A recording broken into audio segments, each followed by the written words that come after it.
Hey guys, I just thought I'd upload a little video today. This is actually a project I did for my history class on discrimination against, I guess, homosexuality in the 1950s.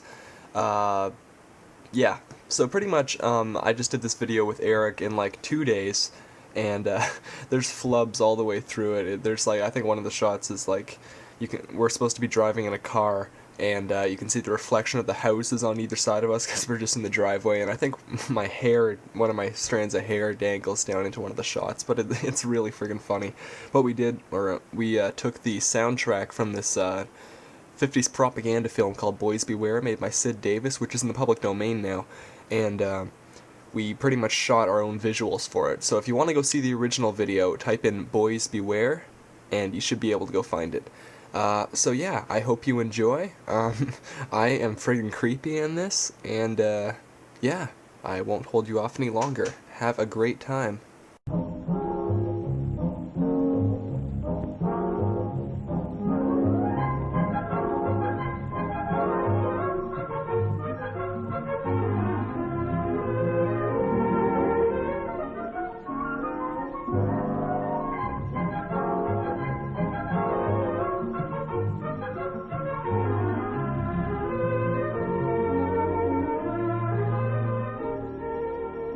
I'm Lieutenant Williams, a police officer attached to the Juvenile Division.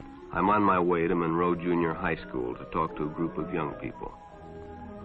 That looks innocent enough, doesn't it? Lots of young people hitchhike. Seems like a good way to get from one place to another. But sometimes there are dangers involved that never meet the eye. Let's take the case of Jimmy Barnes. Jimmy played baseball all afternoon, and he didn't feel like walking home, so he decided to thumb a ride.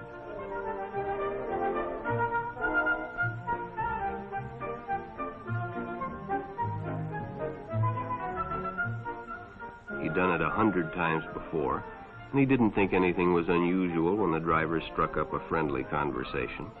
In fact, he seemed like a real nice guy.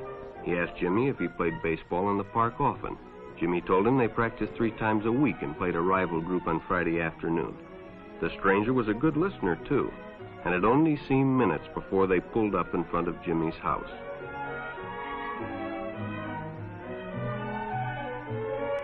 When Jimmy got out, the stranger gave him a friendly pat. Then he told him he'd see him again, as he always drove by the park on his way home.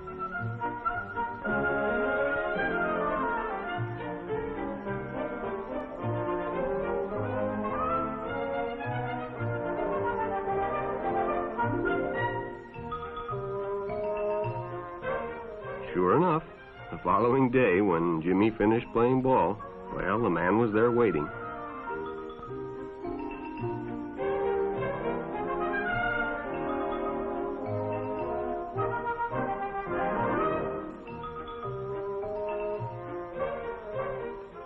They stopped at a drive-in, and the stranger treated him to a Coke. During their conversation, he told several off-color jokes, but Jimmy had heard others before, and well, it made him feel big to so easily win the confidence of an older person.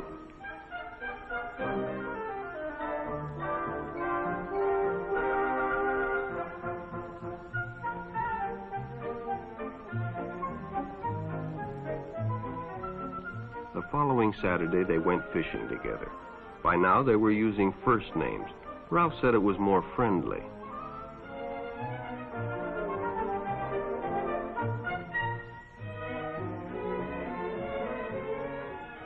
Jimmy hadn't enjoyed himself so much in a long time.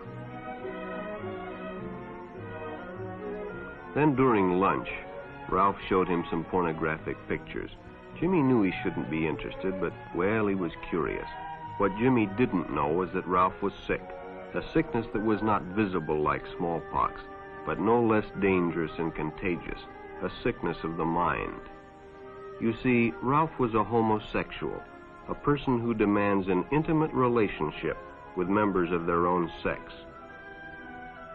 But by now, Jimmy felt a fondness for Ralph, and they continued to go places together. Ralph was generous and took Jimmy many interesting places and did many nice things for him.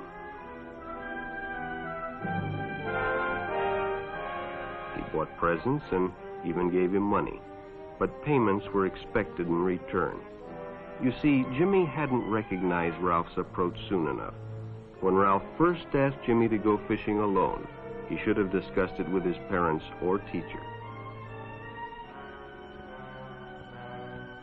Finally, Jimmy told his parents, and they reported it to the juvenile authorities. Ralph was arrested, and Jimmy was released on probation in the custody of his parents.